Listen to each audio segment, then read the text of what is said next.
Battle Report. The incident at Kepler Station. The Galactic Empire's command center had been monitoring the Kepler Station sector for 3 rotations. The station, one of the largest military installations in the known galaxy, was a monument to Imperial dominance. It housed 12,000 soldiers, orbital defense systems capable of annihilating star systems, and enough firepower to enforce Imperial law across entire regions of space. The humans had been a minor irritant for the past 18 months.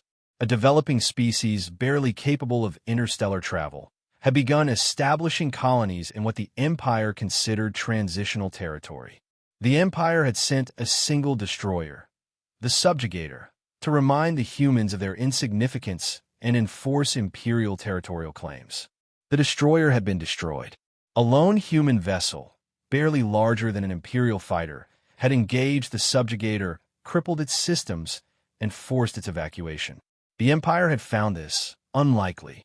They dispatched a full battle group. 3 cruisers, 8 destroyers, and 20 fighter squadrons. Surely this show of force would convince the humans to abandon their colonial efforts.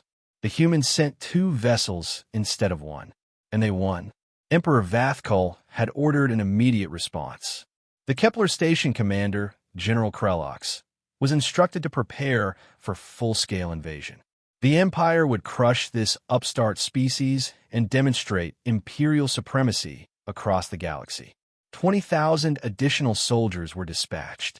Advanced weapons systems were activated. The Imperial fleet prepared for systematic annihilation. Then, everything changed. The sensors registered something impossible. A vessel, massive, sleek, and utterly unfamiliar, had materialized from what appeared to be empty space. No hyperjump signature. No dimensional fold indicators. No energy emissions preceding arrival. It simply existed where it hadn't existed moments before. Identification, demanded General Krellox, his command staff suddenly paralyzed by uncertainty. Unknown configuration, replied the sensor officer, her voice trembling. Classification, it appears to be a human warship. Designation, USS Defiant. The human vessel hung in space, approximately 10,000 kilometers from Kepler Station. It made no hostile movements. It simply existed, a silent, impossible presence. Open communication channels, ordered Krellox. A human face appeared on the view screen. A female officer with an expression that conveyed absolute calm amid what should have been overwhelming odds. Her name appeared below. Captain James Morrison, United Earth Navy. General Krellox, she began, her voice steady and measured. I'm here to inform you that the Empire's colonial expansion into human space has ended. Your destroyer has been disabled. Your battle groups have been neutralized. Your occupation forces in Kepler Station have been contained. Krellox felt his consciousness fragmenting. Impossible. The Empire had overwhelming numerical advantage. The human vessel was singular against 20,000 soldiers and advanced Imperial weaponry. You appear to be operating under a critical misunderstanding, Captain Morrison continued. Humanity doesn't negotiate from positions of weakness. We negotiate from positions of strength, and we're now the stronger force in this sector. You have 1 vessel, Krellox responded, attempting to reassert Imperial authority. We have an entire armada. You have an armada approximately 8 light-years away, Morrison replied calmly. I have hyperspace jump capability that allows me to reach any point in this sector within minutes.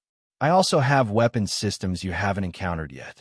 Systems designed specifically for engaging multiple targets simultaneously. Krellox's sensors suddenly flooded with data. 7 additional human vessels have same designation, United Earth Navy. Each one carried weapons signatures that made the Empire's military advisors pale. What do you want? Krellox demanded. 3 things, Morrison answered. First, immediate withdrawal of all Imperial forces from the Kepler sector. Second, recognition of human colonial rights in this region.